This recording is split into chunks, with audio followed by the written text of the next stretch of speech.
Actuellement, des réfugiés ukrainiens vivent ici. Actuellement, mais aussi provisoirement. Le foyer des jeunes de Presles a été rénové puis fermé en 2016. Vide la majeure partie du temps, les bâtiments sont depuis utilisés par intermittence. Bien que la structure se trouve un peu à l'écart du village, son avenir préoccupe la population. Moi, je trouve que c'est dégueulasse. Ils devraient mettre des jeunes ou bien des... Ouais, mais ça, c'est inimaginable qu'ils ne peuvent pas trouver quelqu'un pour mettre là-dedans. C'est un foyer qui mérite d'être habité.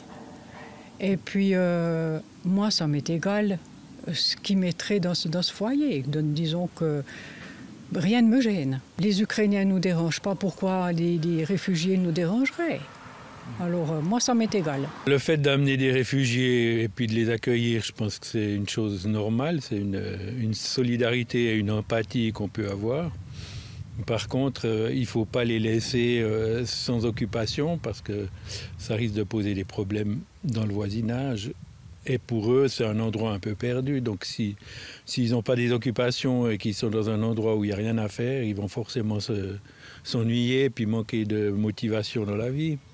Par le biais d'une motion, la députée bernoise Anita Ehren et son groupe parlementaire Le Centre souhaitent définitivement transformer l'ancien foyer de Presles en centre d'accueil pour les réfugiés. Nous la rencontrons avant le vote devant l'hôtel du gouvernement à Berne.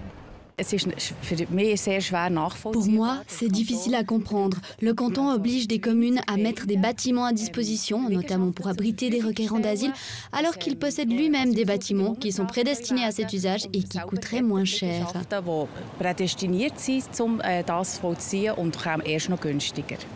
La députée UDC Anne-Caroline Graber représente la députation francophone du Grand Conseil. Si elle n'est pas opposée à l'accueil de réfugiés dans la structure préloise, en revanche, elle sait aussi que le Jura bernois met déjà à disposition pour les réfugiés un nombre de logements supérieur à la moyenne cantonale. Elle a quelques réticences concernant le projet de réaffectation. Il y a différents problèmes d'accessibilité, de nature des bâtiments dans lesquels 38 millions avaient été investis pour un foyer d'éducation pour les jeunes, justement. Donc ça limite beaucoup les possibles pour une solution à long terme pour ces bâtiments. Ce n'est fondamentalement pas une solution à long terme. Il y a beaucoup d'arguments comme la surcharge du Jura bernois. Pour moi, c'est une solution à très court terme. À moyen terme, il faudra en discuter et étudier aussi la répartition sur l'ensemble du canton. Ce soir, les membres du Grand Conseil ont finalement accepté la motion d'Anita Ehren par 104 voix contre 32 et 8 abstentions.